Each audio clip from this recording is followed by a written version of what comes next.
Hello, I'm Teacher Marianne, and I am so happy to tell you about this book that is possibly one of my favorite books of all time. I'm going to tell you a little bit about it. When my children were young, which is a long time ago, and they're both adults now, we would take car trips together, road trips, and we would always read books together as a family. And some of the books were funny, and some were adventurous, and some were, filled with longing and filled with adventure.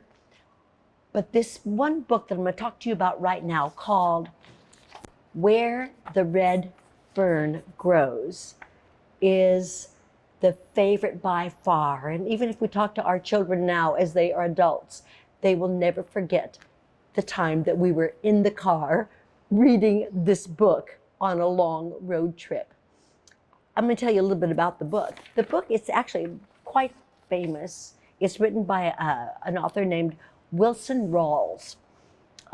He's no longer alive, but this book became quite well known. It was a Newbery Award winner, a Newbery Medal winner, so it's been highly recognized by people all around the world.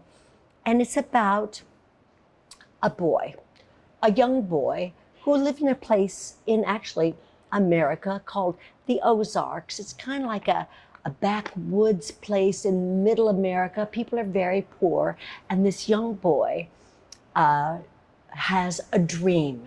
His dream is to own these, they were called hounds, raccoon hounds, or they would even call them coon hounds. Now you might think that's kind of funny, but back in those places, the people were very poor, and they had to make money any way they could, and by trapping and getting these raccoons, and then they would sell the fur and sell the tails for people to wear as hats and all kinds of fancy things.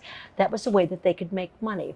The young boy in this book had the dream of owning these coon hounds that he could trust to treat any raccoon, and would lead him right to the raccoons so he could get them and provide for his family.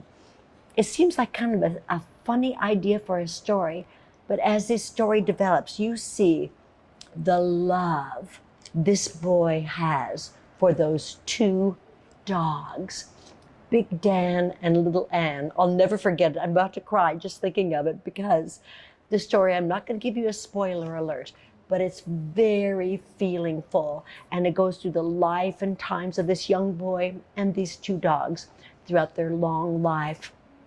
And my memory of us reading this book all together is we were all sobbing our eyes out on this long car trip, and my poor husband is driving, the kids and I are in the back, and we're all crying in a way that created a memory of a very expressive, emotional experience that only good literature sometimes can do. So I recommend Where the Red Fern Grows by Wilson Rawls. I'm going to read you one little tiny sentence from this book.